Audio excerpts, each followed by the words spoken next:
It increases general human suffering and general psychic toll of the least among us being victimized and living unsafely. And any contention to the contrary would have to first account for the ridiculous increase in crime statistics that has happened as a result, again, of these not openly done, but covertly done policies that God only knows what the purpose is, but it sounds as though it was designed to increase chaos and unsafety in society. Towards what end? Ask Chase Boudin or ask his parents what his goals were. I'd love to hear it myself. Or anybody in this room who tried to justify releasing violent people to go hurt innocent people. You've got to explain that one to them. I won't justify it, but my intuition is that it costs an extraordinary amount of money to constantly keep people behind bars. So there's like a cost-benefit analysis. And I agree with you. Some people are way too soft. If there's no actual time for rehabilitation, how do people think rehabilitation is ever going to happen?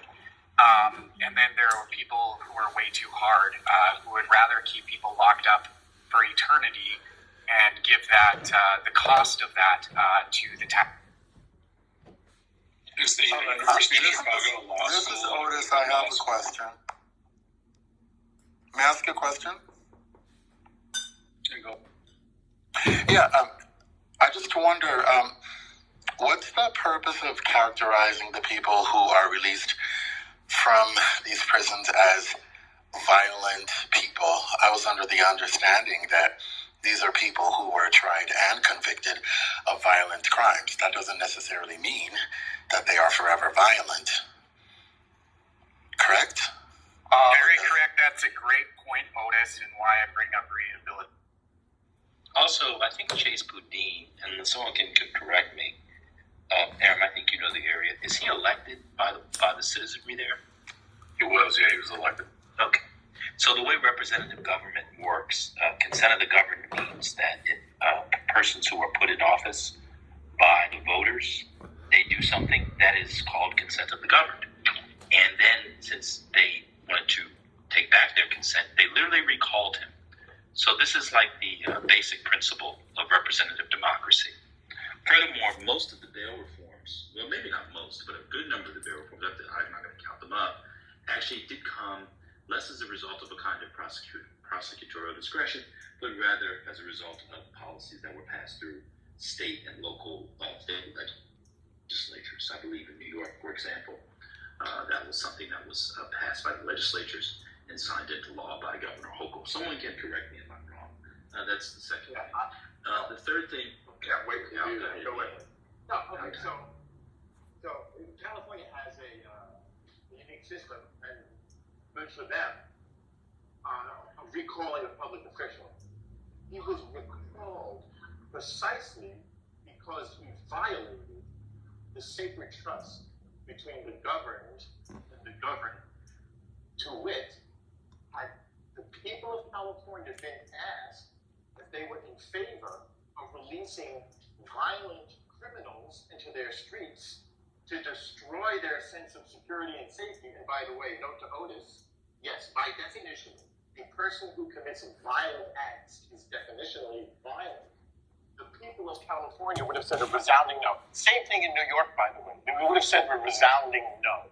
We are now experiencing, it's a little bit self-destructive to favor increased crime because the people of color, other minorities, the old, and the infirm, and the innocent, and the defenseless are the main victims of these violent criminals, and we're bandying about these disingenuous. I had the most common crime is wage theft. Somebody didn't pay my paycheck. Yeah, well, tell that to somebody whose grandmother's being hit on the head or being based on the So, trends. El Normo, It's really can you answer my outrageous. question? This is an outrageous argument that you're making. So, Outrageous. can you answer my question since I asked my it? answer, Otis, I gave it to you. No. The question is, what's the purpose? What's the purpose of characterizing someone who's been convicted of a violent crime as a violent person forever, with the understanding that people, since people who are released from jail have to be rehabilitated, have to show that they're more likely than not at risk of that they're probably not going to commit the same offense again. They don't let just anyone out. Just to clarify, Otis, I have no problem with probation or parole. We're talking apples and oranges here. We're talking about letting people out with no cash bail. I'm not talking about probation and parole. Okay. So I can jump in here. I'd like to point out, I think since I'm being directly attacked. First off, I was a victim of wage theft, like many people. I also had my jaw broken and I ran back to violence. Like, believe it, I know what it's like to be a victim of violent crime. I know he doesn't care, but I'm just throwing it out there to the people. Yeah. You should care. Why are you talking? Why are you talking? Dude, shut up. But you should care. Shut up. You should know. Aaron, don't you? Why are you talking? Don't you dare. Hey, Why? El, Because can I'm you speaking let me to just talk? a Because he's douchebag. endlessly That's why. overchatting me. That's why. Okay. All right, So hey, since you know a lot about the hold on. douchebags. I was eating chicken. I couldn't hit the mute button because my hands are greasy. So I'm going to go back to eating this chicken. Can you guys take turns? Thank you. Yeah, I'm really good at it. So here we go. You ready? So there was a study. I'm going to give you a freaking gold star. Why is this guy talking over me? What's wrong with this man? Thank you for meeting him. So there's Did you just get married, or University of Chicago Press, and I'm very chill. I don't need you to talk over me. There's an article written called "The Heavy Cost of High Bail: Evidence from Judge Randomization." I've sent it to El Presidente when he's done with this chicken. If he doesn't mind posting it, I appreciate it. And one of the things that they found was that cash bail leads to a 6 to 9% increase in recidivism. Let me say it again. A 6 to 9% increase in recidivism, which means that people who commit crimes and then commit further crimes after that. That's not good for public safety. A 6 to 9% increase in crime and recidivism is bad. So these people who were shouting in ad hominem and seem to think that me having my job broken isn't a big deal, or having my wages stolen isn't a big deal, aren't paying attention to the actual scholarship on these things about what actually leads to greater public safety. We know that incarceration it punishes crime for sure, actually doesn't lead to decreases in crime. There are other things that do, right? Policing in particular is really effective for financial crime. There's a bunch of community solutions that are really effective for other kinds of crime. We could go and have a whole room on what criminology says about crime reduction. But the idea that things like cash bail are making us safer are just belied by the facts. Yeah, I think Otis's question as well. Wait. Hold on, detective, real quick. I do want to make sure that Norm gets his chance to respond, and then we'll go to you. Norm, go. Well, the crime rate is all the answer you need, Aaron. It's gone up since cashless bail. End of story. Regardless of some weird study you cited. And no, we never said that University of Chicago. I'm sorry. Excuse me. He did say his job. I'm sorry. Excuse me. No, you said it just now. You didn't say it. He did say it before. So what you? He said it like 15 minutes ago. Hold on, guys. Sorry. It's Norm's turn. Norm, go. Yeah. So I'll start over. Yeah. So the increase in crime directly correlated to the elimination of cash bail is all of the proof that you need, some bizarre study notwithstanding. And bringing up the fact that your boss didn't pay you, maybe you did a shitty job. I wouldn't be surprised. So one thing that we know during the pandemic was that while certain types of crime in San Francisco increased, crime overall went down in San Francisco. And it continued to stay at its lowest levels since the mid-'80s. What we also know is that there were spikes in crime throughout the country in places that did not have cash bail. So before we dismiss actual criminologists and scholars who do this for a living and instead say cash bail was the cause of this is just common sense, these studies notwithstanding, what an easy thing to do would be look at crime trends across the country. And if crime trends across the country are relatively equal in places with and without cash bail, it looks like this is like basic deductive reasoning. But what do I know? It would seem like that there was a larger trend in crime that went up in a period because it went up, wait for it, in places without cash bail. Breaking news, crime also went up in Republican-run areas that didn't have cash bail. Breaking news, crime also went up in Republican areas that have tough on crime and law and order prosecutors and so forth, et cetera, et cetera. So to dismiss a study when someone does it with their life, with something that makes absolutely, I guess it makes sense in one's head, is a weird tack. The last thing I'll say is that Chase Boudin being recalled is precisely the process, just like him being put in. So consent of the governed does not mean in our system a direct amendment all the time. Referendum. It means you put people in office to do the things you want them to do, and if you don't want to do it, they get recalled. That's pretty much how representative democracy works. I'm sorry, Detective, I jumped in above you. No, you're good, brother. Go ahead. I respect it. So I'm curious what you think about people who have a low income or are impoverished.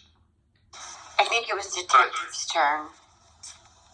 Yeah, thanks, God. I appreciate it.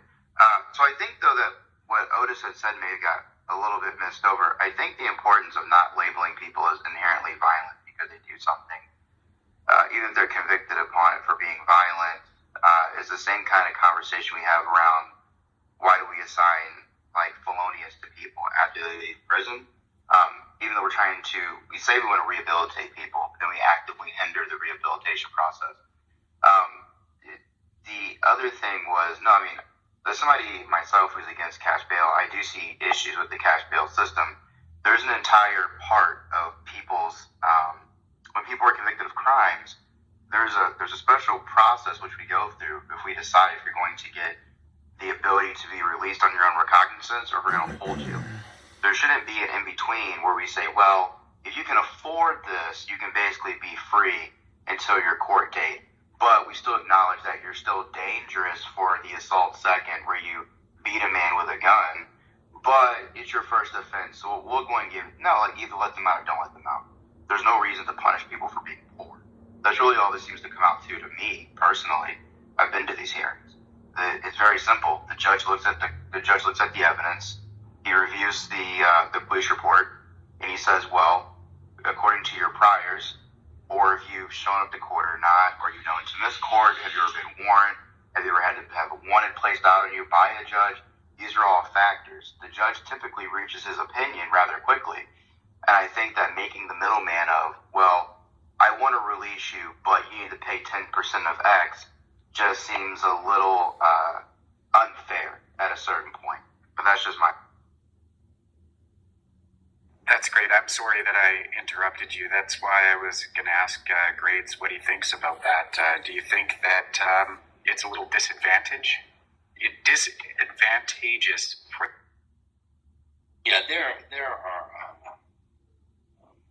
lots of. I mean, for me, I don't agree with the violent criminal release. I mean, I don't really know the policy ins and outs and all this. I mean, I guess Aaron was Chase Boudin letting out people who were convicted, accused of murder without cash bail there? I don't know. Absolutely not. There's no cash bail reform that would let out an alleged murderer. What about for home invasion? Someone gets pistol with a felony battery. Was he letting those people out? I don't think there's any felony where you can avoid at least the possibility of pretrial detention. Fascinating. So what you're saying is the people who would be charged with violent crimes, felonies, they're not big. Yeah. So again, for me, I mean, a lot of this, I think there's such an assault on poor and working people in America. I think it's in the DNA. I think for those cops in Memphis who could come up with bail, they were let out. That's a problem for me. They shouldn't be out. They're on video. But see, people who believe in cash bail don't really have anything to say about that. Instead, they look at a viral video and they read these websites and think this is what's going on. If the man produced a study that said that cash bail, reform helps recidivism rates, cuts recidivism rates, why don't we talk about why that's a possibility? Does that make sense? I cited the study that showed the out of hand. No, you cited the City Journal article. Go read it. You cited the City Journal. It's the equivalent of an op-ed. I'm not sure why I'm being cut off, but I'll go ahead. I didn't mean to. I wanted to ask you a Not question. you, Fred. I apologize. I just wanted to say, if I said that, like, you could do minimum cash bail or do anklet monitors for everything for low tier, like, you got caught, I don't know, shoplifting groceries. Like, I don't care about those criminals. That's not the one. Now, grand theft larceny and all those other things, the corporate embezzlement, yeah, I have issues with those. But if you said to me and said, hey, we're going to keep these individuals, these violent offenders, these people that are accused of heinous crimes, like carving up a woman in the bathtub, beheading her out in a public, raping her on a subway car, and you said, we're going to keep these individuals behind bars until their court date. No bail, no release into society until the evidence is there, and we're going to go through with it. You have me. I will vote. I will go in line. I will champion shoulder to shoulder for you. I will give you everything. Just keep those individuals behind the bars, and I'm with you for everything else. You can have whatever you want. I will sign on with it. I just posted to the chat It's an about op-ed. the hundreds of violent offenders, Chesa Boudin, released into society, and then lost track of them. So read the article and then see what the facts are. Well, I don't subscribe to the Substack, so I can't see it. Can I get behind the paywall? All right, hold on, guys. Hold on. Here's what we're going to do. We're going to move to the 9th Amendment. We've spent a lot of time on this, and we've kind of drifted away from the 8th Amendment. And we're going to be talking about the death penalty at 5:30 Pacific time anyways. So we've got an hour, 20 minutes to get through the 9th and 10th Amendment. And so I wanted to start just by laying out my thoughts on the 9th, which is just that simple idea that rights belong to the people, not to the government. And I think that the 9th Amendment is maybe one of the most overlooked amendments we have. And I'm fully aware of the state's abilities. We could talk about to exercise powers, and the 9th and 10th in many ways go hand in hand. But I want to talk about the 9th and get everyone's thoughts on the importance of it, to be able to call out, to name the fact that just because it's not listed in the Constitution, you shouldn't assume that people don't have particular rights. In fact, it explicitly calls out that the rights go to the people, not to the government. So with that said, any strong opinions on the 9th Amendment? I think it's violated almost every single month. I think you'll see something that flies across the news that violates it all the time.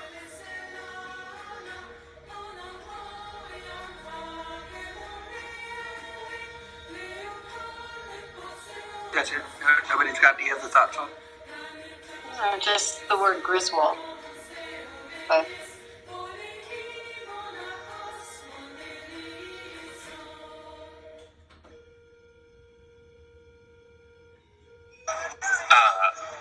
Can someone give me an example of one that would be violated?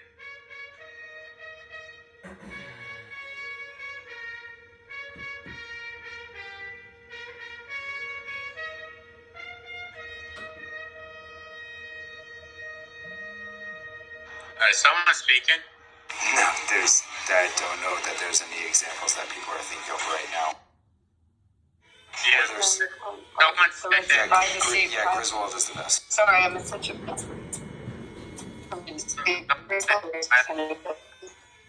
someone's in the matrix.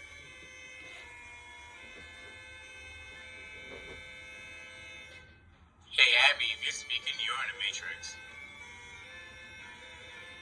It's really hard for me to speak here. I just brought up the Griswold versus Connecticut. Someone else can pick up on it. I can't. It's hard to get us.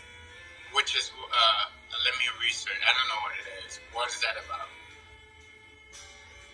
The Griswold case is the one that.